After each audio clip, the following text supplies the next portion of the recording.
Здравствуйте, дорогие друзья! Меня зовут Ирина, и я рада приветствовать всех на своем канале. Сегодня для вас вышла новая и интересная история, которая, уверена, никого не оставит равнодушными. Приятного прослушивания! Ключ в замке сегодня совсем плохо проворачивался. Нужно что-то срочно с этим делать, иначе однажды придется вскрывать дверь. А это целая история. Ведь уже почти месяц ни чинить, ни ломать стало некому. Завхоз уволился, оставив женский коллектив самостоятельно решать все проблемы этого небольшого государственного учреждения. А на такую зарплату быстро вряд ли кто-то найдется на эту должность. Наконец механизм смилостивился, и в следующее мгновение дверь нехотя со скрипом распахнулась. В небольшом кабинете царил полумрак, и Людмила Алексеевна первым делом отдернула шторы и приоткрыла форточку старого окна в деревянной раме, чтобы впустить в помещение поток свежего воздуха. Комната наполнилась атмосферой поздней весны. Солнце брызнуло теплыми лучами прямо в лицо так, что пришлось даже зажмуриться. Послышалось веселое щебетание птиц и детский смех. Сразу стало легче дышать, а неприятные мысли улетучились прочь. Солнечные зайчики заплясали по стенам, отражаясь в застекленных рамках с фотографиями. Групповые и одиночные портреты, тысячи мальчишечьих и девчоночьих лиц взирали на женщину, кто с радостной улыбкой, кто растерянно, кто настороженно. Фотографии за несколько десятков лет, начиная с выцветших от времени черно-белых и заканчивая современными, цветными и яркими. На них изображены выпускники этого маленького детского дома. Большинство из этих мальчиков и девочек Людмила хорошо знала и помнила. Разные истории, разные судьбы. Порой трагические, порой совершенно удивительные. Вот уже более 20 лет она здесь работает. Пришла сюда совсем молодой, можно сказать, девчонкой, пережив собственную личную трагедию, оставшись вдовой в молодом возрасте. Неполные 3 года счастливой семейной жизни сохранили в ее памяти самые яркие и теплые воспоминания. Веселый жизнерадостный характер мужа удивительным образом уживался в нем с силой и мужеством. С Гришей Людмиле всегда было необычайно легко, и в то же время она чувствовала себя защищенной, как за каменной стеной. Поэтому сразу после свадьбы, без раздумий и колебаний, юная Люда бросила работу в районной школе и уехала в небольшую деревеньку, где у мужа был дом, доставшийся от родной бабушки. Домик был совсем маленький, но зато свой, и до райцентра рукой подать. Если соскучился по цивилизации, вышел за калитку, сел на проходящий автобус по расписанию и через 20 минут уже там. Зато места сказочные, природа удивительная, совсем недалеко чистейшая река и сосновый бор. Но наслаждаться местными красотами и рыбалкой молодой семье было некогда. Григорий был мастером на все руки и в погоне за деньгами хватался за любую денежную работу. Бесконечно, день за днем пропадал на стройках. Работал на износ, порой даже в выходные. Молодые поставили перед собой цель – скопить денег, пристроить детскую, сделать ремонт в их маленьком уютном семейном гнездышке и открыть свое небольшое дело, которое будет их кормить. Поэтому и рождение детей они откладывали на потом, как только станут на ноги и создадут условия. Вместе они планировали счастливое будущее. Еще немного, и они заживут так, как мечтали. Гриша будет заниматься бизнесом, Люда, конечно, с детьми и по хозяйству. В выходные всей большой семьей на реку или в лес, за грибами и ягодами, а зимой на лыжах на прогулку. А пока, в ожидании мужа, Люда с удовольствием приняла на себя роль домохозяйки, с упоением занималась домом и огородом. Разбила огромный цветник, вложила всю душу в создание уюта. Но, откладывая настоящую жизнь на потом, люди совершают огромную ошибку. Судьба абсолютно непредсказуема и постоянно вносит свои коррективы. Неожиданным и тяжелым ударом для молодой женщины стала весть о смерти мужа на стройке в результате несчастного случая. До сих пор в ее памяти всплывает тот день, когда ей позвонили, чтобы сообщить об этой трагедии. Девушка еще долго стояла потом с телефонной трубкой в руках, замерев на месте и не в состоянии принять эту информацию, прислушиваясь к коротким гудкам, которые, казалось, должны были все объяснить. Нет, нет, это какая-то ошибка. С Гришей не могло такого случиться. Им же уготована длинная счастливая жизнь, ведь они так любят друг друга. Наверное, там что-то перепутали, а ее номер случайно набрали. Осознание пришло только в морге. Глядя расширенными от ужаса глазами на безжизненное мертвое тело любимого человека, на бездвижные веки глаз, которые никогда ей больше не подмигнут, на застывшие, посиневшие родные уста, которые никогда больше не скажут ей ни слова, она поняла, что жизнь ее закончилась, и счастье покинуло ее вместе с Гришей. Все вокруг превратилось в сплошной туман, сквозь который прорывались отдельные фрагменты реальности. Прораб со стройки, который старательно вдалбливал вдове, что Григорий был пьян и без его ведома самовольно полез на леса, деловитый тон сотрудника похоронного бюро с калькулятором в руках, сочувствующие лица соседей и родственников, похоронная процессия, глинистый холмик земли со свежевыструганным деревянным крестом. Слезы просто текли, почти бесперестанным горячим потоком. Вместе с ними из тела уходила теплота души. В груди образовалась морозная пустошь. Иногда в голове всплывали здравые мысли. Пьян, но он никогда не употреблял спиртное на работе. Разбираться, как все произошло, на тот момент не было никаких душевных сил. Да и потом тоже мстить, добиваться компенсации. А какой смысл? Мужа ведь этим не вернешь. Без родного любимого Гриши мир превратился в серый и безликий, а главное, жизнь потеряла всякий смысл. Отныне это просто существование. Погоревала, отрыдала, собрала волю в кулак и решила, надо что-то делать. Для начала найти работу. Поехала в райцентр, хотела устроиться учителем в школу, но все места оказались заняты. Кто-то посоветовал обратиться в местный детский дом. Там всегда кадровая текучка и недобор. И понятно, работа-то не сахар. Сироты, дети из неблагополучных семей. Никому не нужные, обозленные, с израненными душами. Но попытка не пытка. Кто-то же должен. Екатерина Матвеевна возглавляла детский дом со дня его основания. Уже не молодая, но энергичная и рассудительная, воспитатель от Бога. Каждого ребенка знала как облупленного. Умела выслушать, найти подход, достучаться, договориться, обращалась с ними как со взрослыми. Новую воспитательницу приняла с распростертыми руками. «Людочка, как же нам нужны такие специалисты, как ты?» Заметив в ее глазах нерешительность, добавила: «Не слушай никого и не бойся, детки у нас самые лучшие». Правду говорят, у страха глаза велики, все оказалось намного проще, и жизнь текла своим чередом.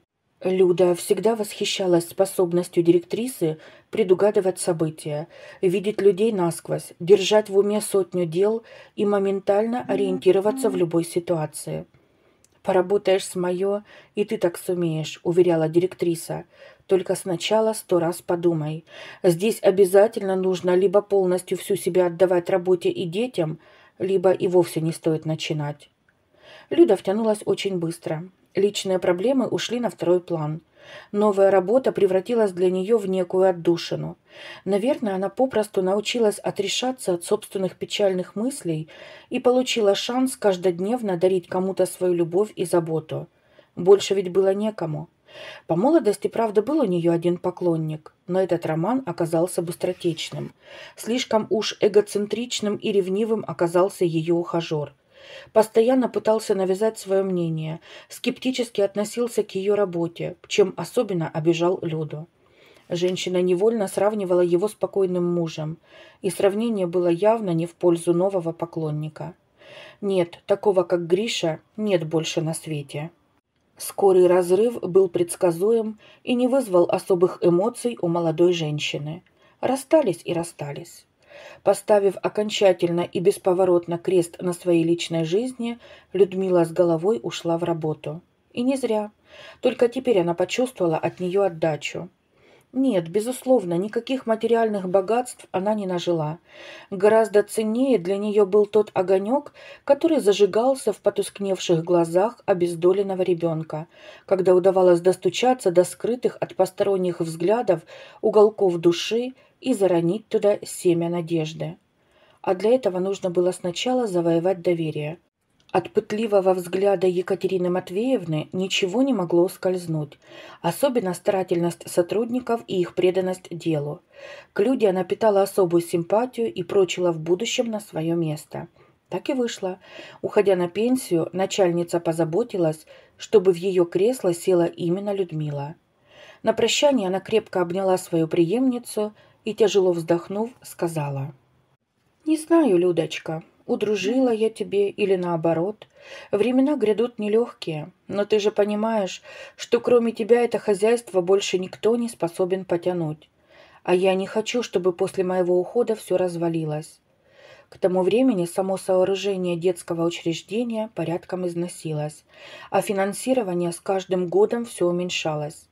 Воспитанников тоже стало немного меньше, но объяснить бюрократам наверху, что затраты на содержание здания не зависят от количества проживающих там детей и все время только увеличиваются, было невозможно. «Ищите спонсоров и меценатов», — с невозмутимым видом парировали ей бездушные чиновники. «Сейчас все так делают, привыкайте к новым реалиям». А где же их найдешь?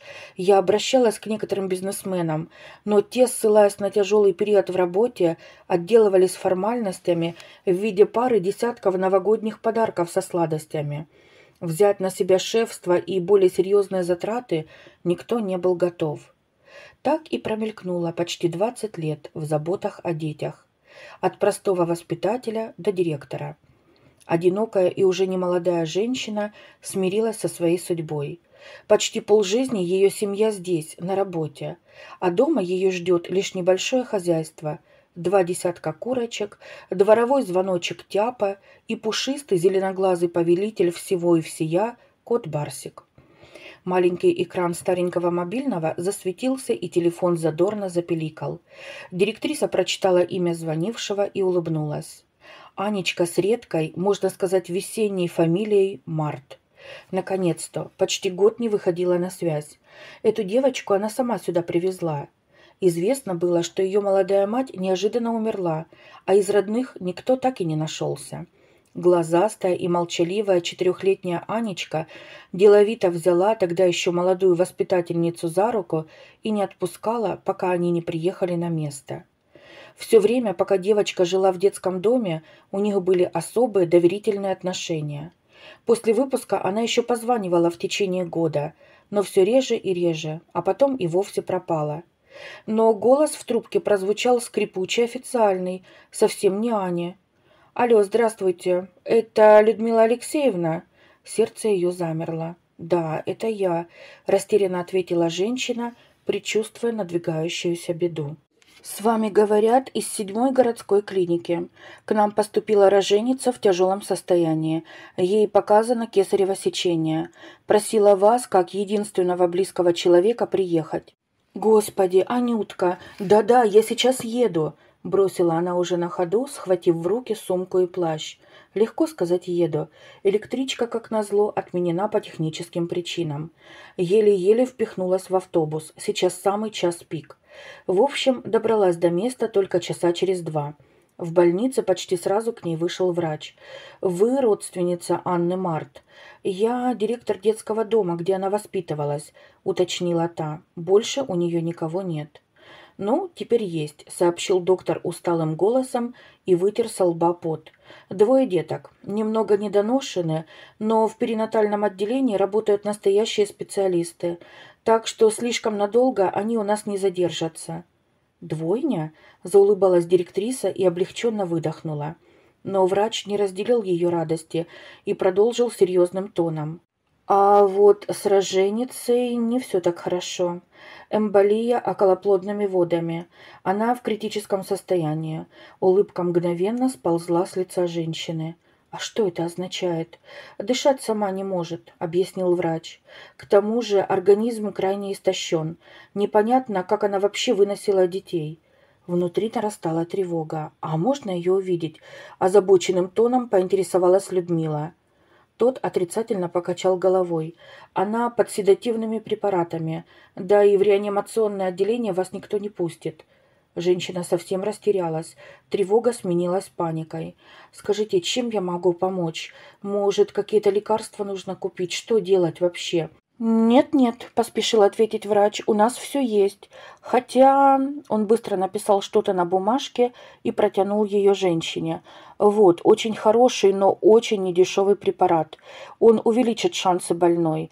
Ближайшие несколько дней будут решающими». Лекарство оказалось очень дорогим, фактически почти ползарплаты. Но женщину это не смутило, ведь дело касалось жизни Анечки. Если потребуется, она отдаст все. К больной ее пустили только через полмесяца. Та лежала худая и бледная в больничной постели с прозрачной дыхательной маской на лице. От ее изможденного вида сжалось сердце. Господи, мысленно ужаснулась директриса. В каком же она тогда была состоянии, когда ее привезли? «Анечка, здравствуй, как ты себя чувствуешь?» С ласковой улыбкой спросила она. Еще в коридоре она решила, что не будет ничего спрашивать об отце детей, только если та сама захочет рассказать. Молодая мамочка на пару секунд убрала дыхательную маску от рта. «Людмилочка Алексеевна, я так рада!» — успела произнести она слабым голосом, прежде чем начала задыхаться. Пришлось снова подышать через маску, и только после этого она смогла добавить: «Самостоятельно дышать еще не могу». Так, постоянно прерываясь, Аня рассказала, что детей уже собираются выписывать, а она еще не в состоянии о них заботиться. «Людмила Алексеевна, я многим вам обязана. Я знаю, что это вы купили то лекарство, которое фактически спасло мне жизнь. Я никогда этого не забуду. Но у меня еще к вам просьба. Возьмите, пожалуйста, двойнят пока к себе. Я только вам доверяю. Я не хочу, чтобы они, как я». Она громко всхлипнула, и с ее щеки на подбородок скатилась крупная слеза. Женщина поспешила уверить ее, что, конечно же, заберет их, будет заботиться, пока их мама не встанет на ноги. Только пусть не волнуется, а поскорее выздоравливает. «Как ты их назвала-то?» — с улыбкой спросила директриса. При воспоминании о детях та просияла, забыв о слезах и тревогах. «Маша и Наташа». Вначале все казалось вполне приемлемым и обыденным. Бывший воспитанник услужливо предложил забрать детей из города на своей машине и привезти к Людмиле Алексеевне домой. Всю дорогу женщина, улыбаясь, разглядывала двух очаровательных курносых девчонок. Радостно шептала им: «Ну вот, наши девичьи команды прибыла». Но, приехав домой и распеленав двух хныкающих младенцев, внезапно обнаружилось, что они почти в 2 раза меньше, чем казались до этого. Людмила чуть не расплакалась. «Господи, что ж я с вами делать буду? Такие крохи! Неужели теперь придется бросить работу?» В голове мелькнуло: «Зачем я только согласилась? А если, не дай бог, заболеют или еще чего хуже?» Заглянула Иришка, тоже ее бывшая воспитанница. По стечению обстоятельств она недавно вышла замуж за сына соседа Леонида и теперь частенько наведывалась в гости. «Ой, какие хорошенькие!» — восторгалась она и вдохновенно огукала детям. Но, заметив полнейшую растерянность на лице бывшей воспитательницы, сказала: «Не переживайте так, Людмила Алексеевна, это они на вид такие хрупкие. Я же после медучилища в доме малютки успела поработать, наловчилась с ними справляться. Я вам помогу». «Ой, спасибо тебе огромное, Иришка», — с благодарностью ответила ей женщина. «Я с удовольствием», — обрадовалась девушка. «Я по малышам соскучилась, а то свои у нас с Леней пока не получаются». Помощь соседки Иришки, к тому же дипломированной детской медсестры, оказалась как нельзя кстати. Но Людмиле все равно было очень тяжело. Не умела она жалеть себя и работать в полсилы. Привыкла погружаться полностью в проблемы. А они прибавлялись, казалось, в геометрической прогрессии. Крыша детского дома совсем прохудилась. Только-только месяц назад подлатали с подачи местной власти, как она с новой силой начала протекать. В актовом зале во время дождя приходилось ставить тазы и ведра, чтобы старый паркет совсем не испортился. Тут еще шаловливого воспитанника пришлось из полиции вызволять, на поруки брать. В общем, голова кругом. А дома две малышки, которые уже не просто хотят есть и спать, а жаждут поскорее начать исследовать окружающий мир. Крутятся, переворачиваются, просятся на ручки и требуют повышенного внимания. Женщина отчаянно металась между работой и домом. Удушающий узел проблем все туже и туже затягивался на шее. Холодное дыхание страха пробирало до костей, страха надорваться, не справиться. Черный внедорожник мчался по трассе на всех парах. Сергей опаздывал на очень важную встречу. А все из-за жены Маргариты, а вернее, из-за ее скверной привычки устраивать разборки прямо перед его отъездом. Сегодня она встала у двери, наблюдая, как тот собирается, и с ехицей в голосе спросила: «Что, опять к своим профурсеткам едешь?» «Начинается старая песня, везде измены мерещатся», — подумал мужчина и ответил как можно миролюбивее, чтобы не провоцировать дальнейшее развитие конфликта. «Ну что ты, Рита, меня заказчик ждет, новый объект будем ремонтировать». Но женщина уже завелась, уперла руки в бока и, сверля мужчину глазами, завела привычную шарманку. «Знаю я, какие у тебя дела, даже в выходные к ним ездишь, а я тебе совсем не интересна. Рита, я деньги зарабатываю для нас, для семьи. У бизнесмена этого ненормированная рабочая неделя». Сергей все еще надеялся уладить спор на корню. «Ты что, попрекаешь уже меня?» — вспыхнула новой обидой жена. «Что я не работаю? Ты, видимо, забыл, что весь дом на мне держится». «На домработнице», — не выдержал супруг. Ему надоело, что Рита постоянно изображает из себя жертву. «Что?» — завизжала, как ужаленная жена, и Сергей невольно закатил глаза к небу. Стараясь отрешиться от крика, мужчина с грустью вспомнил свою первую юношескую любовь Алю. Хрупкая и голубоглазая, она была полной противоположностью Маргариты. Это была нереальная любовь. Тогда еще молодой парень буквально жил ею, дышал ею. Как же так получилось, что он упустил свое счастье? В какой момент он свернул не туда и оказался в этом месте, вынужденный выслушивать истерики жены? Это было уже просто невыносимо. Почти каждый день скандалы. Спокойный от природы Сергей не мог понять, зачем жена намеренно ищет изъяны на ровном месте. Не раз пытался наладить отношения, начать все с чистого листа. Но ей все не так. Подаришь дорогой подарок — пытаешься откупиться. Устроишь романтический вечер — усыпляешь бдительность. А началось все примерно лет 15 назад, когда Маргарите поставили окончательный неутешительный диагноз – бесплодие. Женщина и до этого не могла похвастаться покладистым характером, а теперь и вовсе придирки, ревность, стервозность – все это вышло на новый уровень. Сергей молча терпел, жалел супругу, предлагал усыновление. И с тех пор прошло уже столько времени, можно было давно смириться и жить в свое удовольствие для себя, либо все же решиться и взять ребенка на воспитание. Подозрительность и скандальность стали теперь привычной линией поведения жены. А когда тебе под полтинник, хочется спокойствия. Тем более и здоровье уже сбои дает, и сердечко в последнее время пошаливает.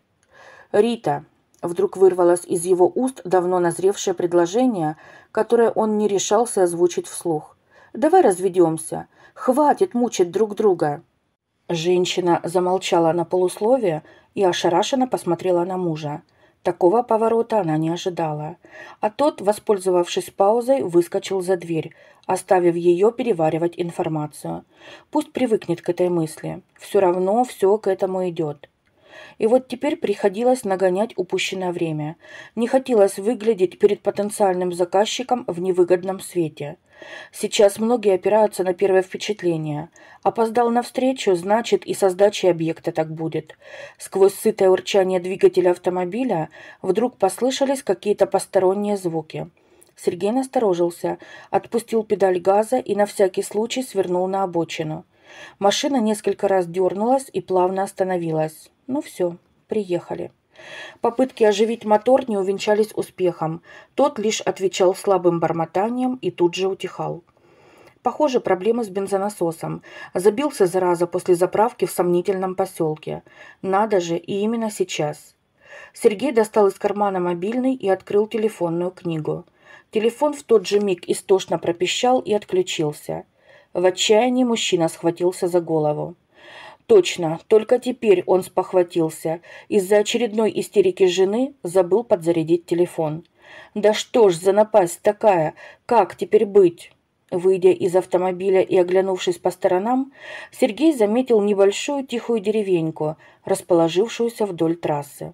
Недолго думая, он решительно направился к ближайшему дому. Здесь царила совсем другая атмосфера, отличная от городской суеты. Первозданную природную красоту не портили даже рукотворные скромные обиталища человека, утопающие в зелени и так естественно вписавшиеся в общую картину.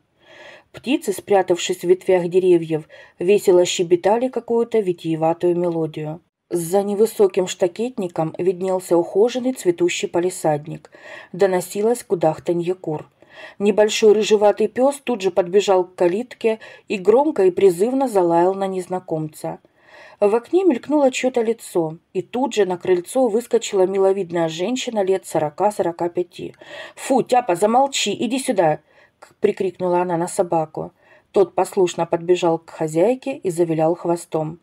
«Здравствуйте», — поспешил обратиться к ней Сергей. «Вот у меня неприятность случилась, машина сломалась». Он махнул рукой в сторону виновницы неожиданной остановки. «И мобильный, как назло, не работает. Можно у вас попросить телефон? Позвонить нужно». Женщина бросила мельком взгляд на заглохший автомобиль и добродушно кивнула. «Заходите в дом, а то у меня там дети». Тяпа для порядка еще раз гавкнул и завилял хвостом, пропуская гостя во двор с разрешения хозяйки. Уладив все дела в телефонном режиме, Сергей с облегчением выдохнул и поднял, наконец, голову, чтобы осмотреть скромное жилище. Все старенькое, но ухоженное и чистенькое. Крашеные полы, свежепобеленный потолок, нигде ни пылинки. Из комнаты, куда удалилась женщина, послышался детский плач. Тут же к нему присоединился еще один тоненький голосок, и они заголосили дуэтом. «Наверное, нужно уходить». «Хозяйка», — негромко окликнул Сергей, боясь напугать малышей, — «спасибо за помощь». Женщина вышла, держа на руках сразу двух всхлипывающих грудничков в смешных крохотных шапочках. «Ух ты, у вас двойня?» — восхитился гость. «Двойня», — улыбнулась та, — «да только не у меня». В ее удивительно добрых глазах затаилась грусть. «Неужели внуки?» — спросил мужчина. «Вы молодая бабушка?» «Почти. Это дети моей воспитанницы», — ответила женщина, вспомнив о проблеме незнакомца, и поинтересовалась. «Что ж вы будете делать с машиной? У нас поблизости мастерских даже нет». Тот махнул рукой. «Да все в порядке. Приедут, отбуксируют. Часа через 2». «Тогда обождите», — деловито распорядилась женщина. «Сейчас покормлю малышек, и мы с вами чай попьем». «Все-таки в деревне люди более гостеприимные и приветливые», — мелькнуло в голове у Сергея. «В городе меня дальше порога и не пустили бы». Каждая из двойняшек получила по бутылочке с детской смесью, и уже минут через 20, сытые и довольные, обе уснули. В маленькой кухоньке было тепло и уютно. Запыхтел эмалированный чайник, и вскоре ароматный чай янтарного цвета в широких чашках с клубничками на боках приятно грел ладони, а около гостя появилась вазочка с простеньким печеньем. Сергей бывал во всяких ресторанах и заведениях, пробовал шикарные вычурные десерты и дорогущие торты от самых знаменитых кондитеров. Но почему-то это незатейливое печеньице и напиток с легким ароматом малины показались ему таким вкусным и близким, родным, что ли. Что-то из далекого беззаботного детства. Когда солнце светило ярче, деревья были огромными. Когда тебя любили не за что-то, а просто за то, что ты есть. Уютная домашняя атмосфера завораживала и умиротворяла. И эта тихая, сдержанная женщина, сидящая напротив, несмотря на усталость, искренне улыбалась и хлопотала, подливая гостю чай. Похоже, именно она была центром всей этой душевной конструкции. За столом разнакомились. Людмила поведала печальную историю своей бывшей воспитанницы, рассказала о себе, о своей нелегкой работе. Сергея поразил рассказ новой знакомой. Не то, что он был не от мира сего. Конечно, он знал, что есть детские дома, есть сироты, есть инвалиды. Просто с годами у него сформировался привычный круг общения, где в основном были вполне благополучные люди. Много лет Сергей был сосредоточен только на работе, старательно выстраивая собственный бизнес. Звезд с неба не хватал, но и недостатка ни в чем не испытывал. Все было: и квартира, и огромный дом, оставшийся от покойных родителей, по машине у него и у жены, счета в банке. Несколько раз в год мог позволить себе слетать на отдых. Но всегда казалось, будто чего-то не хватает, будто всю жизнь он провел в погоне за чем-то неуловимым, недосягаемым, в попытке ухватить за хвост ту самую птицу счастья. В последние годы, правда, появилось непонятное чувство. Ради чего все это? Ради чего он убивается? Может слетать на Мальдивы, но отправляет туда только жену, потому что нарисовался новый перспективный заказ. Может хоть каждый день обедать в ресторане, но не хочет. Ведь из-за нервов и неправильного режима питания давно заработал себе гастрит. А кому все это достанется после его смерти? Маргарита, если он не настоит на разводе, однозначно спустит все на шмотки и салоны красоты. А тут замечательные милые люди, которым для счастья не хватает совершенно простых вещей, чтобы молодые мамочки не болели, детки были сыты и крыша не текла. С уст сам собой сорвался вопрос. «Люда, чем я вам могу помочь?» «Вы хотите помочь?» – переспросила она, вскинув на мужчину удивленный взгляд. «Конечно, почему нет? У меня своя строительная фирма, я готов». «Ой, это было бы замечательно», – обрадовалась она и с жаром принялась объяснять. «У нас сейчас самая главная проблема – это крыша. Совсем протекать стала. А недавно на утреннике даже штукатурка посыпалась. Пришлось всех детей срочно выводить из зала». Мужчина невольно залюбовался тем пылом, с которым она рассказывала о детском доме, о воспитанниках. Глаза ее горели яркими сапфирами, румянец разлился по щекам. Сейчас ее смело можно было принять за 20-летнюю девчонку. «Ну, это не проблема», — улыбнулся Сергей. «Пришлю лучшую бригаду, все сделаем». Подъезжая домой и видя, что тот сияет всеми огнями, как на праздник, Сергей уже понимал, очередного скандала не миновать. Рита с угрюмым напряженным лицом ходила взад-вперед по гостиной. Услышав шум въезжающей в гараж машины, она встрепенулась и кинулась к двери. «Ну, и кто она?» Накинулась женщина прямо с порога на мужа, не дав ему даже снять обувь. «Кто она?» – переспросил Сергей, прекрасно понимая, к чему та клонит. Рита в выражениях не стеснялась. «Шлендра, у которой ты был!» «Я ездил по работе», – устало и безэмоционально начал оправдываться супруг. «Затем у меня сломалась машина, и я только что из автосервиса. А зачем ты отключил телефон? Я тебе весь день не могла дозвониться». Сергей на мгновение представил, сколько неотвеченных звонков у него высветится, как только он включит мобильный, и тяжело вздохнул. Продолжать эту словесную игру скучающей домохозяйки у него не было ни сил, ни желания. И он миролюбиво предложил. «Рит, я очень устал. Пожалуйста, давай отложим разговор на завтра». «Нет!» – с визгом крикнула та. «Я хочу сегодня! Я хочу сейчас знать, на кого ты меня променял!» В течение часа длился неприятный разговор.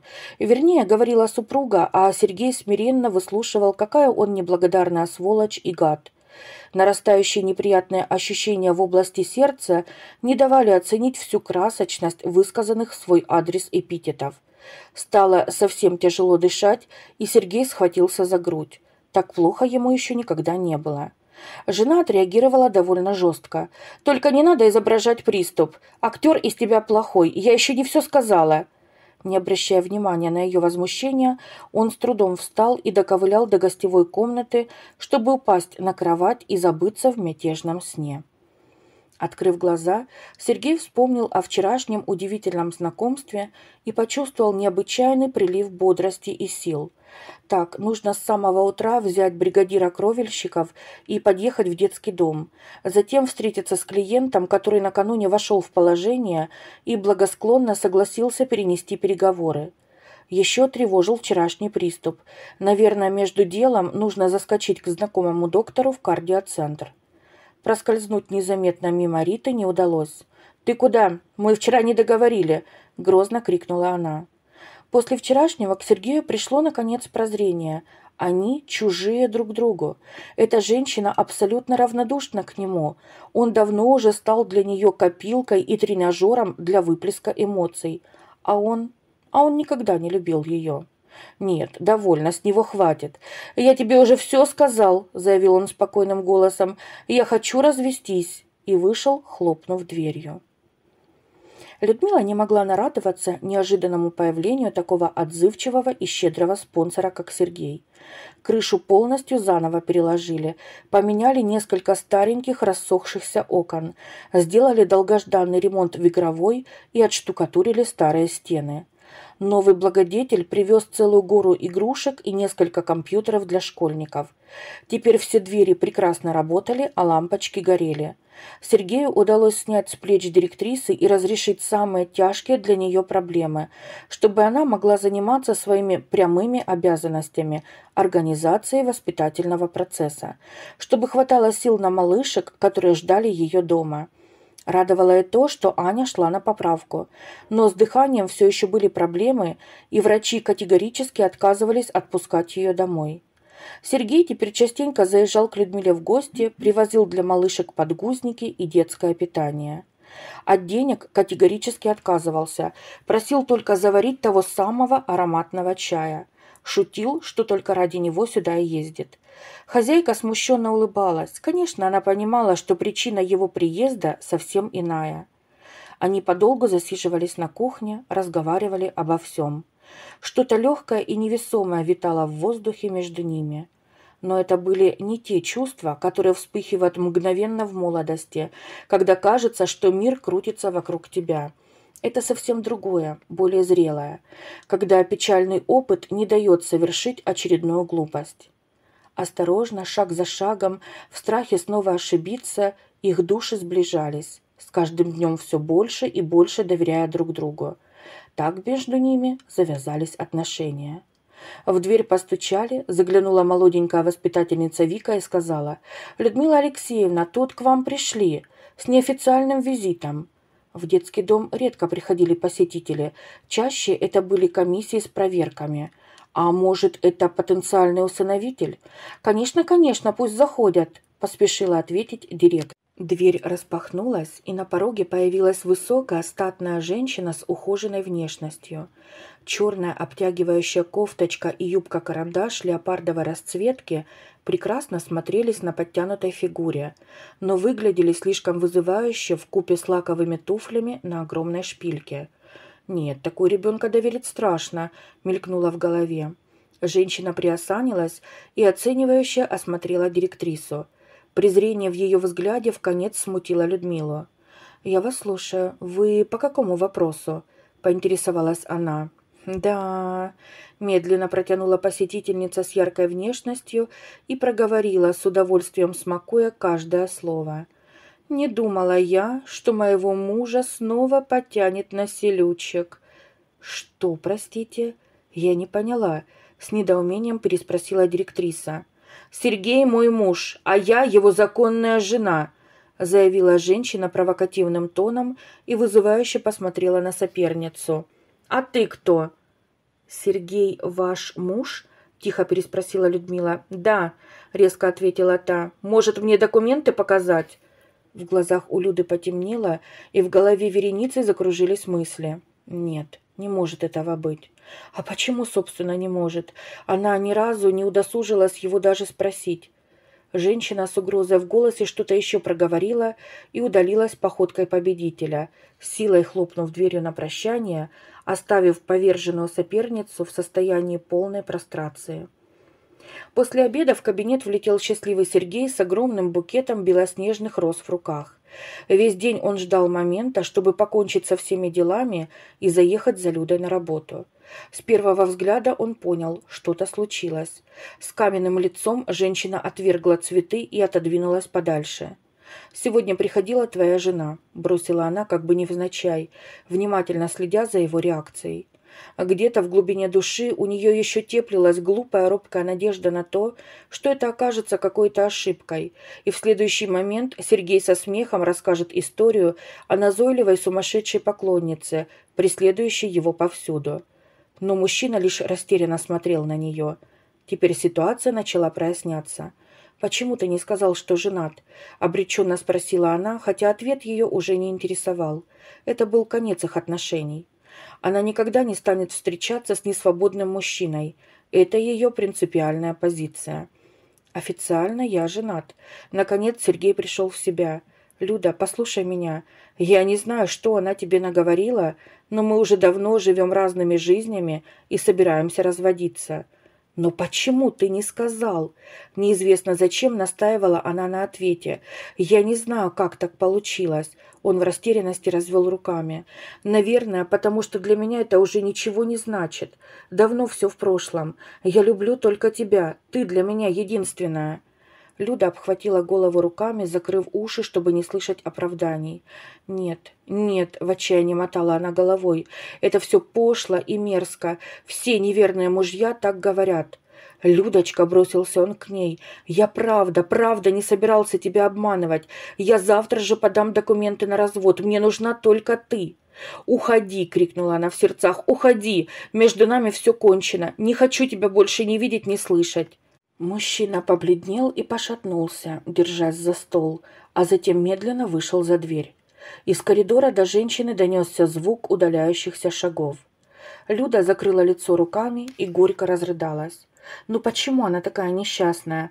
Она полжизни отдает всю себя другим. И вот, наконец, захотелось для себя маленький кусочек счастья. И снова ничего не получилось. Горькое разочарование и жгучая обида заполонили ранимую душу. Людмила зашла в архив и нашла запыленную коробку с документами. Именно здесь все, что касается Ани. За много лет времени, чтобы досконально изучить их, не было. Сейчас случай особый. Молодой мамочке нужна помощь и поддержка. Конечно, она, Людмила, сделает все, что в ее силах. Но сердце не покидала надежда. А вдруг удастся найти хоть какую-то зацепку, чтобы разыскать дальних родственников бывшей воспитанницы? В дверь кабинета постучали, и вошел Сергей. Он был необычайно бледен. Директриса сделала вид, что не заметила посетителя. «Люда, выслушай меня. Прошу тебя», — начал он. Не поднимая головы от бумаг, женщина ответила твердым тоном. «Сергей, я все тебе уже сказала». «Да погоди ты! Выслушай меня! Развод послезавтра». Директриса была непреклонна. «Вот тогда и поговорим. А сейчас я очень занята». Мужчина криво усмехнулся. Если бы она только знала, чего ему стоило согласие жены на развод. Но Сергей не из робкого десятка. Несмотря на демонстрацию неприязни, все же решил не сдаваться. «Может, я могу тебе чем-то помочь?» Люда открыла было уже рот, чтобы сказать что-нибудь резко и выставить его за дверь, как вдруг остановилась и глубоко выдохнула. Действительно, что это она? Она никогда не была стервой. Сергей сделал столько хорошего и для нее, и для детей, а она ведет себя как последняя истеричка. Он действительно может быть полезен в поисках, ведь именно это в данный момент самое главное. А личные отношения пусть останутся за пределами этих стен. «Вот», — пододвинула она ему поближе папку с документами, — «хочу попробовать разыскать хоть кого-то из Аниных дальних родственников. У тебя большие связи. Может, поможешь? Правда, к сожалению, здесь только свидетельство о смерти ее матери». Мужчина взял из ее рук копию документа и замер от изумления, вчитываясь в строки. «Март? Анина фамилия Март?» — спросил он срывающимся голосом. «Да, такая редкая фамилия. А мать Март Алевтина Васильевна. Что с тобой, Сережа? Тебе плохо?» Тот и до этого выглядел не очень, а сейчас и вовсе стал белым, как стена. «А когда Аня родилась?» – прошептал он непослушными губами. «Вот ее свидетельство о рождении». Людмила вложила ему в руку еще один документ. Бумага в руках мужчины задрожала, а ноги подкосились, и пришлось усадить его на стол. «Сергей, ты бледный, тебя всего трясет. Может, скорую вызвать?» Тот отрицательно помотал головой, все еще не в состоянии произнести ни слова. Залпом выпил стакан воды и, наконец, смог рассказать о том, что его так поразило. Совсем еще юные, полные сил и энергии, а самое главное – любви, Сережа и Аля встречались почти год, собирались пожениться и строили грандиозные планы на будущее. Родителям Сергея не слишком нравилась безродная скромная девушка, которую воспитала ее старенькая бабушка. Они мечтали породниться с семьей высокопоставленного чиновника, чья дочь училась с их сыном в одной группе в институте. Но статная породистая Маргарита, которая в свою очередь положила глаз на Сергея, не привлекала молодого человека. «Вы что, смеетесь?» – отшучивался он от родителей. «Зачем мне такая благородная жена? Я же не принц. У меня есть Алька, и мы любим друг друга. Нам вместе хорошо, как вы не поймете?» Но Рита не собиралась сдаваться. Одобренная и подначиваемая родителями потенциального жениха, она постоянно непостижимым образом оказывалась рядом. Буквально преследовала молодого человека, словно охотник будущую жертву. Алька занервничала, что такая яркая девица оказывает внимание ее возлюбленному, хотя Сергей абсолютно не давал повода для ревности и постоянно шутил: «Да пусть ходит, я ее даже не замечаю, все время думаю о тебе». Дальше произошло совершенно неожиданное событие. Алька исчезла, оставив после себя одно единственное письмо для Сергея. В нем она писала, что больше его не любит и не хочет видеть, а еще просила не тревожить. У нее отныне совсем другая жизнь. В полной растерянности парень бросился на поиски любимой, но следов так и не нашел. Даже редкая фамилия не помогла. Либо она сменила ее, либо уехала в такую глушь, где можно было затеряться. В страданиях и смятении Сергей сам не заметил, как Рита пробралась в его жизнь. Вначале она просто сочувствовала убитому горем парню, затем они начали встречаться. Наверное, чтобы забыть Алю, он и переключился на другую. Многие годы он бередил эту незаживающую душевную рану, безуспешно пытаясь понять, что побудило его невесту, практически жену, к такому поступку. Только 2 года назад, перед смертью, его мать решила покаяться, и завеса тайны немного приоткрылась, оголяя нелицеприятную правду. Умирающая женщина призналась, как они с Ритой составили целый план, чтобы заставить Альку уехать. Сделали все, чтобы та поверила, что Сергей ей изменил. «Прости меня, сынок», — плакала мать. «Я только хотела, чтобы ты был счастлив. А ты вон маешься теперь. Все из-за меня». Рита отреагировала спокойно, лишь хмыкнула и пожала плечами. «Ты что, веришь ей? У нее деменция полным ходом, а ты слушаешь ее бредни». После этого случая Сергей и начал впервые задумываться, счастлив ли он рядом с этой женщиной. Сергей закончил свой грустный рассказ и протянул Люде документ, который он до сих пор держал в руках. Вот, получается, Аня родилась через полгода после исчезновения Али. Скорее всего, она наслушалась бредни Риты и не смогла простить мне предательство. Она была слишком гордой. Людмила ошарашенно смотрела на мужчину. «Получается», — осторожно произнесла она, — «ты отец Ани?» «Получается», — подтвердил тот. Он сам еще не мог в это поверить. «А разве можно так сразу осознать ситуацию, когда через много лет совершенно случайно узнаешь, что у тебя есть дочь? А теперь еще и внуки. Вернее, внучки». «Я думаю, нужно немедленно все рассказать Ане», — решительно заявила директриса. Она всегда мечтала, чтобы ее папа наконец-то нашелся. Сергей вздохнул. «Да я понимаю, но как? Как я смогу объяснить, что при живом отце она жила в детдоме? Аня добрая девочка, она поймет. Пусть с опозданием, но ты же нашелся». Мужчина задумался, уставившись на некоторое время в пол, а потом изрек. «Не говори ей пока, пожалуйста. Я сам. Мне нужно подготовиться. Через 3 дня поедешь со мной в больницу?» «Конечно», — тихо ответила она и нежно взяла его руку в свои теплые ладони. Аня посмотрела расширенными от изумления глазами на совершенно незнакомого мужчину средних лет, и возглас удивления невольно слетел с ее уст. «Что? Вы мой папа?» Тот устало улыбнулся и присел у ее постели, с интересом вглядываясь в черты девушки. Удивительно, ей передались Алькины глаза, огромные василькового цвета, которыми он всегда восхищался. «Да, Анечка, я твой папа», — с грустью в голосе произнес он. «Так вышло, что я ничего не знал о твоем существовании. Но я не оправдываюсь. Прости меня, прости, если сможешь. Я знаю, что виноват перед тобой. Хотя бы в том, что позволил разлучить нас с твоей мамой». Он подался вперед и уставился на свои руки, нервно растирая ладони и не смея взглянуть на дочь в ожидании приговора. Удивление на лице Ани сменилось печальной задумчивостью. Теперь она с любопытством разглядывала мужчину. Все думали о чем-то своем. В комнате повисла тревожная тишина. Людмила хотела было уже разрядить напряженную обстановку какой-нибудь незначительной фразой, как вдруг Аня заговорила. «Мне всегда было интересно, какой ты. Я даже придумала себе несколько историй о том, кто ты и куда делся.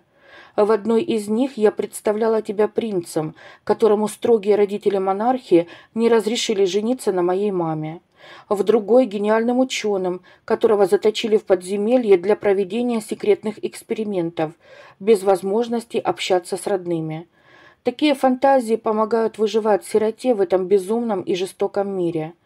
Новоявленный папа горько усмехнулся и тяжело прерывисто вздохнул. По щеке директрисы медленно поползла крупная слеза, а сердце сжалось от жалости к маленькой девочке, придумавшей себе сказки, чтобы оправдать и обелить неизвестного отца. «Но я всегда знала, что ты жив», — продолжила молодая женщина, и голос ее задрожал. «Я всегда знала, что ты меня найдешь. Я ждала этого всю жизнь, папочка». Глаза ее наполнились слезами, и она осторожно прикоснулась к руке отца. Сердце Сергея бешено заколотилось. Он бросился к дочери и прижал ее голову к своей груди. «Доченька, доченька, милая!» – бормотал он срывающимся голосом. «Прости меня, прости!» Наблюдавшая за этой сценой Людмила не смогла сдержать эмоции. Разрыдалась и кинулась обнимать воссоединившуюся семью. «Господи, как я рада! Какое счастье!» Когда все волнения улеглись, Сергей устало присел на стул. Его бледный вид и осунувшееся лицо сильно тревожили Люду в последнее время. Мужчина вынул из папки 2 документа. Один протянул Людмиле со словами: «Вот, Людочка, смотри, чтобы ты не думала, что я обманщик и пустозвон. Это свидетельство о разводе». Женщина взяла в руки бумагу. Стало как-то не по себе от собственного недоверия и принципиальной позиции, которыми она несколько недель мучила Сергею. «А это», — протянул он второй документ дочери, — «завещание. Я отписываю все свое имущество тебе, Анечка. Хочу, чтобы моя дочь и внуки ни в чем не нуждались». «Ну вот», — горько усмехнулся он, — «все долги раздал, теперь и помереть не страшно». «Что случилось?» – бросилась к нему Люда. «Что с тобой? Неужели ее смутные подозрения подтвердятся?» Она давно чувствовала с ним что-то неладно. Мужчина с нежностью обнял ее за плечи и, наконец, признался. «Сердце больное, все очень серьезно. Врачи сказали, осталось не больше года, а может и меньше». Людмила в ужасе отпрянула, в груди похолодело. Аня поднялась с подушки, в ее глазах читалась тревога. «Как же так? Но ведь что-то можно сделать. Должен же быть хоть какой-то выход. Есть какое-нибудь лечение?» – наперебой заговорили они. Мужчина обреченно пожал плечами. «Только операция. Замена сердечного клапана. Довольно рискованно. Патологий много. У меня шансов выжить очень мало». Люда закрыла лицо руками. В голове сплошной туман. Вот только-только она приблизилась к счастью, даже почувствовала это прекрасное волнительное ощущение – и вот судьба снова ее обманула.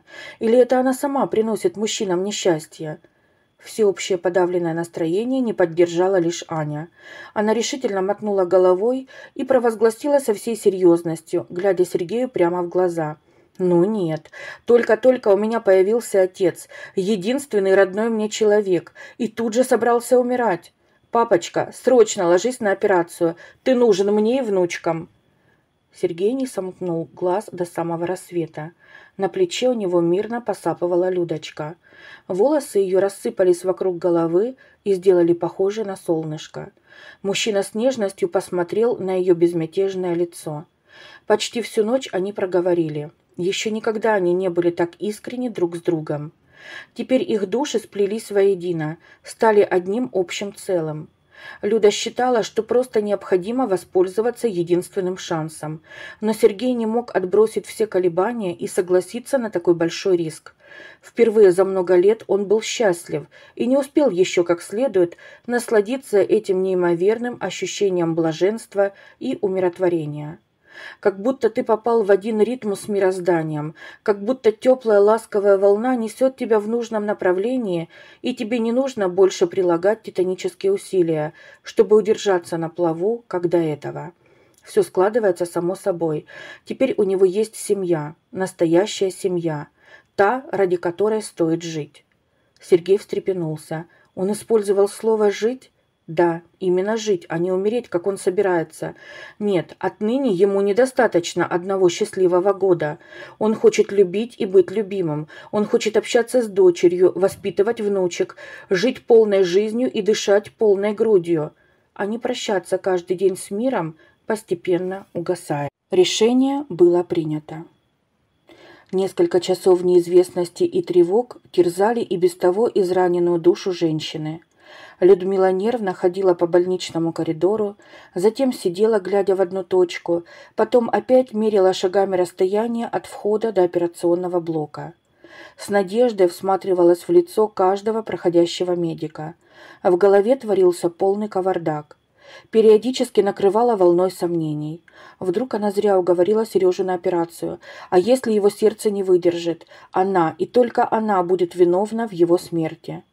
Когда становилось совсем невыносимо от этих тяжелых мыслей, чтобы переключиться на хорошее, она закрывала глаза и молилась. «Господи, не за себя прошу. Помоги, пожалуйста, этому замечательному человеку. Дай ему шанс, умоляю». Наконец кардиохирург вышел и подошел к ней. Сердце женщины замерло в ожидании. Седовласый врач стащил с лица медицинскую маску, и только теперь Люда увидела его ободряющую улыбку. Операция прошла успешно. Думаю, теперь все будет хорошо. Людмила Алексеевна прилетела на работу на крыльях счастья. На душе было светло и радостно. Рано утром она приехала из больницы. У Сережи уже все хорошо. Завтра долгожданная выписка. Неделю назад они с Аней и девочками, как и обещали Сергею, переехали в его двухэтажный дом, который бывшей жене Рите так и не удалось отвоевать. Потихоньку они начали обживаться на новом месте, удивляясь и восхищаясь его удобству и просторности. Казалось, ничего не может испортить этот прекрасный день. Но у судьбы, как всегда, свой собственный сценарий. Сначала насторожили 3 припаркованные у детского дома иномарки, 2 огромных тонированных внедорожника зловещего черного цвета и шикарный лазурно-голубой седан. Что это еще за явление? На проверку не похоже. На ступеньках столпилось несколько человек. 2 здоровенных бритых амбала в черных очках, худощавый мужчина в дорогом костюме и молодая женщина в шикарном облегающем платье, словно сошедшая с обложки модного журнала. Сердце оборвалось. Ее предупреждали, если она не справится, детский дом закроют, а здание продадут. Им давно уже интересовались какие-то бизнесмены. Наверное, это они и есть. Неужели она сегодня лишится дела всей своей жизни, в которое вложила душу? Грудь как будто сдавила камнем, а к горлу подступил комок, не давая дышать и говорить. Но что делать? Женщина расправила плечи, постаравшись, чтобы ничто не выдавало ее эмоций, и направилась прямо к бизнесменам за приговором. Те увидели ее и быстрым решительным шагом направились навстречу. Женщина даже в испуге остановилась, видя, как на нее летят 2 громилы с квадратными плечами. Даже за несколько метров до нее они не собирались притормаживать. Людмила Алексеевна вскрикнула и успела отступить всего лишь на шаг назад, как вся эта толпа накинулась на нее и стала обнимать. Бизнесмены улыбались во весь рот и тискали ошарашенную, ничего не понимающую женщину. «Людмилочка Алексеевна, мы вас ждали!» Только когда амбалы сняли очки, она пригляделась к ним и просияла. «Господи, Витенька, это ты? Андрюша Иннокентьев, Танечка, Илюша, хорошие вы мои!» По щекам ее потекли слезы радости. «Господи, я так рада видеть вас, а я уж думала, какими судьбами!» Андрей снова надел очки и с деловитым видом заявил. «Вот, приехали родному дому долг отдавать». Слышали, что бюджет совсем обнищал, и вы спонсоров ищете. Мы готовы взять шефство. Благодаря вам мы выбились в люди. Теперь пришла наша очередь помогать. Потом народ еще обещал подтянуться. Ребята, спасибо вам большое!» Женщина плакала и смеялась одновременно. «Ну что вы, Людмила Алексеевна, это вам спасибо. Некоторым вы жизнь спасли». Счастливая улыбка не сходила с лица директрисы. Она подливала своим неугомонным голдящим бывшим воспитанникам чай и думала: «Какая же я все-таки счастливая! Я думала, у меня только-только появилась семья, а она, оказалось, у меня всегда была. Большая и счастливая семья». Жизнь непредсказуема. У судьбы на каждого свои планы.